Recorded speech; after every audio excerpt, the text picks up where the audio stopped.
Ini cincin berliannya ibu. Aku hadiahkan untuk ibu. Hari ini sudah makan? Iya. Belum?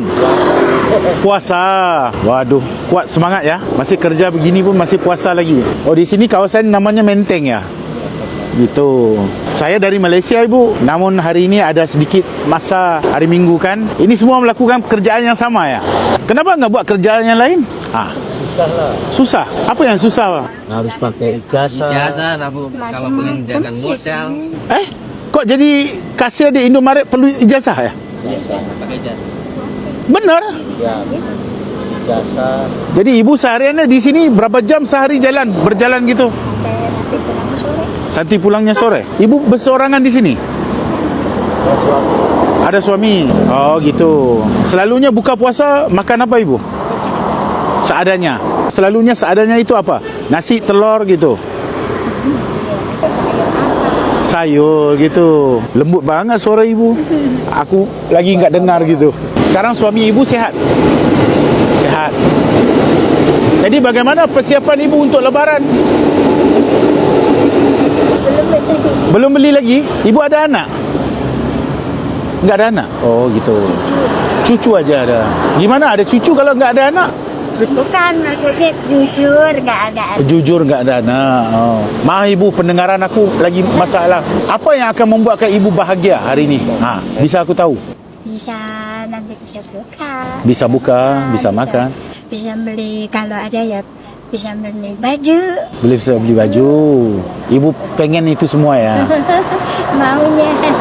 Sekarang ibu umur berapa ya? 55. Suaminya? 61. Entah kenapa hari ini aku juga nggak ngerti. Namun aku juga nggak tahu kenapa supir aku lalu di sini. Mungkin ini aturan Tuhannya. Allah mau aku ketemu sama ibu. Aku ingin beri sedikit kebahagiaan buat ibu lah. Nama aku Syahri, aku dari Malaysia ibu. Kedatangan aku ke Indonesia, khususnya Jakarta ini, sekadar mau beri kebahagiaan gitu ibu. Tak mau apa-apa pun. Mau membantu sesama manusia gitu. Kita semua kan sama. Walaupun di dunia ini beda statusnya gitu kan. Tapi di mata Tuhan kita semuanya sama. Ada satu rezeki untuk ibu. Tak apa-apa, aku cuma mohon ibu jaga elok-elok. Dalam ni ada hadiah ibu. Ibu, rezeki semua dari Allah. Aku beri sama ibu ini satu benda yang amat mahal. Okey, rezeki buat ibu. Ini cincin berliannya ibu. Aku hadiahkan untuk ibu lillahi ta'ala. Semoga lebaran ini membawa kebahagiaan buat ibu. Langsung dipakai lah ibu. Pakai terus. Tapi jaga-jaga ya. Hati-hati. Cantik ibu. Lihat tu. Tak apa-apa, tak apa-apa.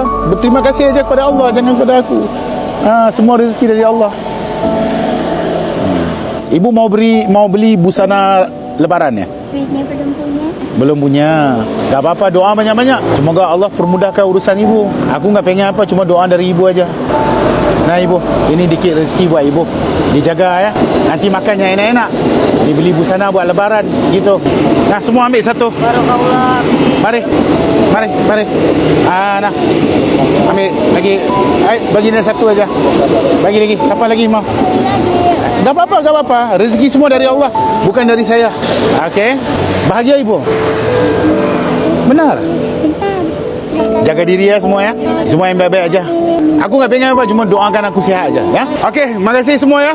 Jaga diri elok. Semangat terus. Orang Indonesia semuanya semangatnya kuat ya. Jangan pernah putus asa. Allah ada. Jika kamu fikir aku sedang membantu orang, kamu langsung silap, kerana aku bukan membantu orang. Aku memohon bantuan dari orang kepada aku. Apa yang aku beri ini adalah kongsi rezeki. Rezeki semua daripada Allah, bukan daripada saya. Jadi bila aku memberinya kepada mereka, aku cuma memberikan hak mereka, bukan milik aku.